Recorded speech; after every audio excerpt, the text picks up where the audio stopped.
I'm Sarah. So thank you so much for chatting with me today about your amazing movie that comes out tomorrow from when we're speaking, Witch Hunt. I'm very excited to talk to you about this. Thank you for having me. Yeah, I watched this movie and I really enjoyed it. I love witchy things, whether it's like The Craft or even practical magic. And I love this new world that you built where it kind of combines a lot of history and nods to witch history and nods to even like American history, because like you even have like its own underground railroad system for these women. And I just want to know, first question is, how did you come up with the idea? What inspired this movie for you?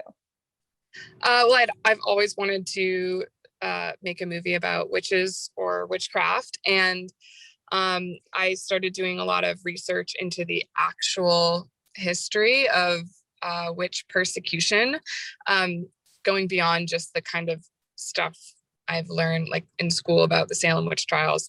And the more I researched, the more I found that it was totally normal, like 300 to 500 years ago, to just accuse anyone of being a witch if they were different in any way, if they were women that had any type of power, whether that be education, money, land, unmarried. And it was just fascinating to me. And it was just like as normal as like doing your taxes, like being a witch hunter was a real job.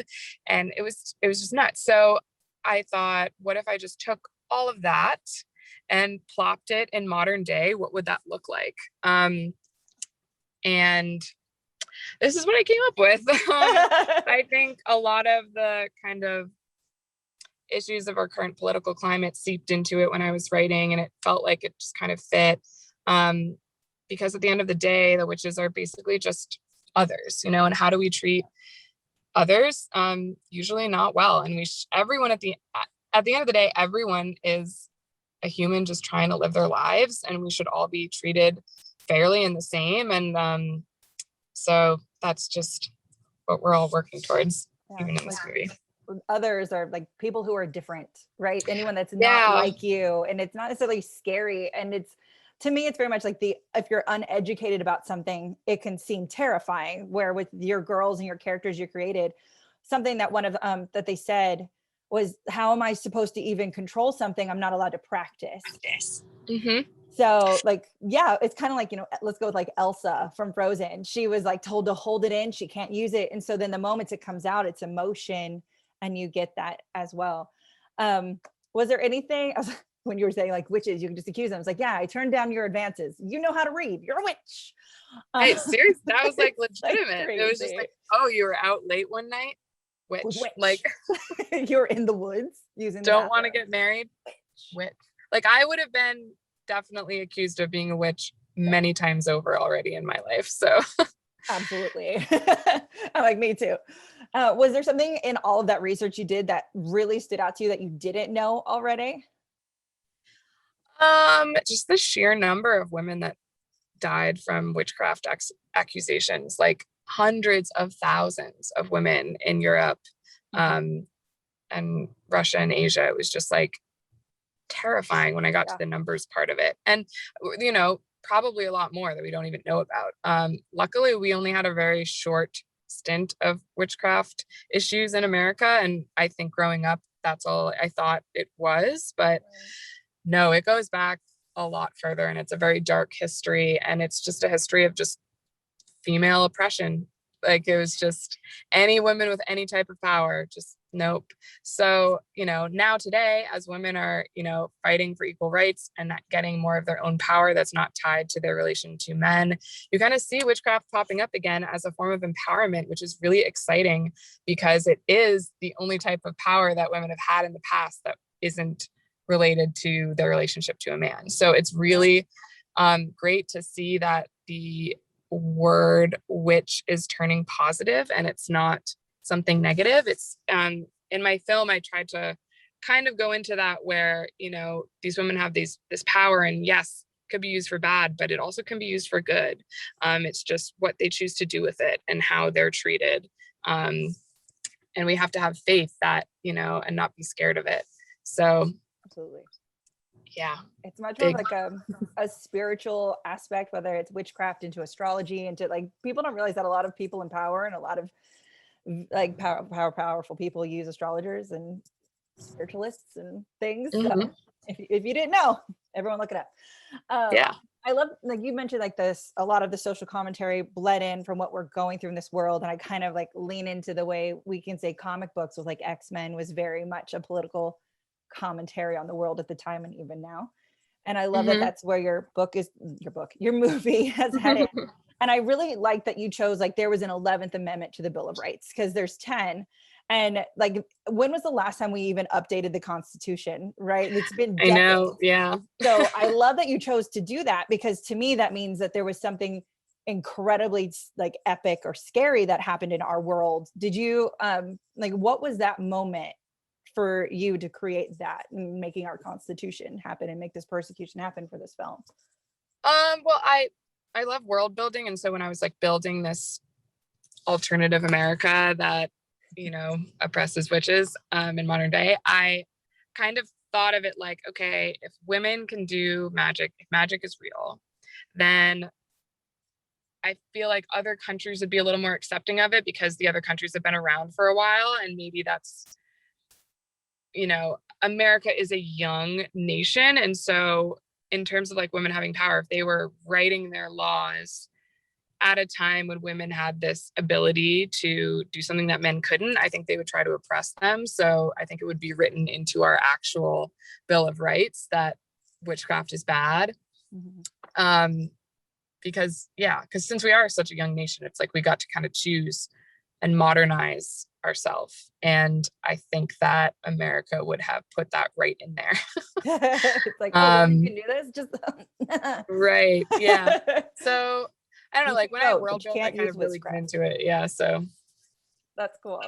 I really enjoyed your villain in this as well. You had Christian Camargo. Is that right? Is that how you say it? As the witch hunter, like the main witch hunter of this film. And I liked how you had him use this compass and the use of science, because people think, like, we like to talk science down, like science is real, science is what you listen to. And I wholeheartedly agree with that.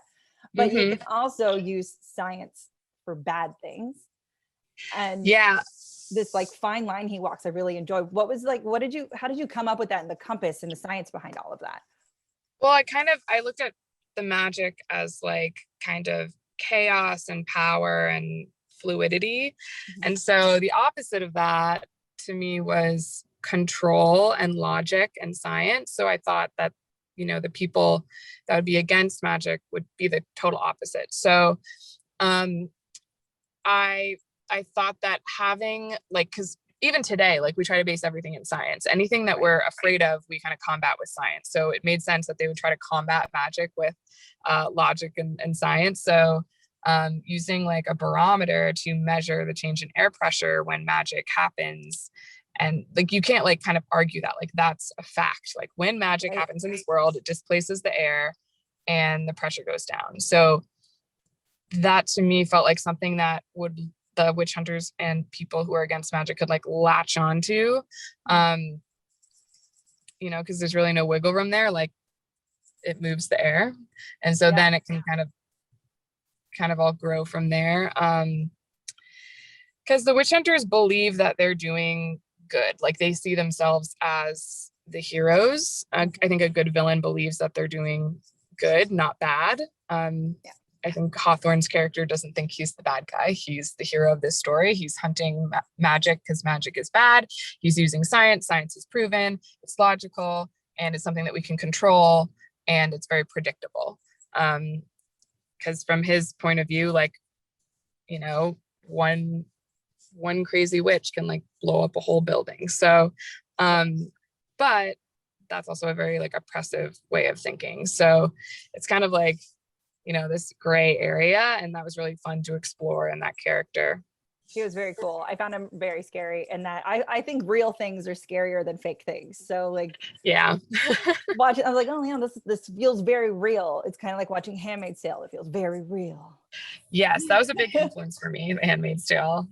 And like True Blood, that show too. I think that was a really good representation. Like vampires come out like as being real, and the whole world is like, you know, in the North they accept them, but in the South they're like going after them for their blood for like, and I thought that that was really well done. So I tried to kind of channel some elements of that into my own writing. I love that.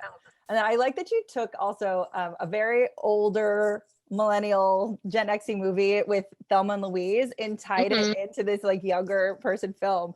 Because I don't know who would be who of the younger kids have watched Thelma and Louise. What was that a big movie for you growing up, or why did you choose to add that story? Honestly, it wasn't, but I recently in the last like 5 years, I watched it again and I was like, this movie is so awesome. It's about two women who just totally go for it. And the ending is crazy. And it's just like such a wild ride. And they're also being like hunted by the government when they're, you know, did they do anything? Everything like kind of spirals out of control. It was just fun. And it just kind of fit in with the script. I didn't try to force it in there. Just like, you know, one character went to the movies and I was like, oh, I feel like she would watch that. And then that kind of like, it kind of started snowballing from there. So it just kind of like weaseled its way into the script and I'm glad it did. I love that. I just love that. It was such an obscure thing for me because it's a movie I watched growing up and I was like, this is amazing. Then, yeah. I mean, I watched it growing up, but it I don't know. It really hit me like 5 years ago when I was just like, this is so, I don't know if I can say this word, but like kick butt. It's such a good movie. You can say it to me. I don't mind. I don't know if you can say it if the people want you to say it. Was there anything in the first draft or the first couple drafts of this film that you wish had made it into the movie? I know as a writer director, everything's very close and they're your babies. But was there anything you had to lose that you're like, oh? There was a really cool scene with Martha and the Fates that they were like upside down on the ceiling and there's like ink blood dripping down, but it was like too expensive. But also this script, I rewrote it a bunch. It was originally set in New England before I moved it to the South, and originally it was like the girls were going towards Canada, but I live in Southern California now and I always try to write what I know, and I just felt more connected to a kind of deserty vibe, so I switched it there. But I kind of do miss, like, I wonder what it would have been like as kind of like a more forest, like cabin in the woods type of film, but who knows? I mean, I'm a SoCal girl too, so I like it set down here. And yes, people are like, it looks like Texas. No, if you go below San Diego, it is very rural and deserty, and that's where the border is. It's still like 90 minutes from San Diego. People don't get that. They're like, San Diego, Mexico. No. My last question for you is, what is your hope that people take away after watching Witcher? I hope that they kind of, well, one, that they enjoy it, and two, that they argue about the ending, and three, that, you know, maybe they gather some new opinions about our current political climate and kind of realize that despite your differences with other people, like we're all the same deep down, and you know, we should all support each other. I love that. Awesome. Well, thank you so much for your time. And thanks for having me. Tease it because it's so good. Everybody watch it.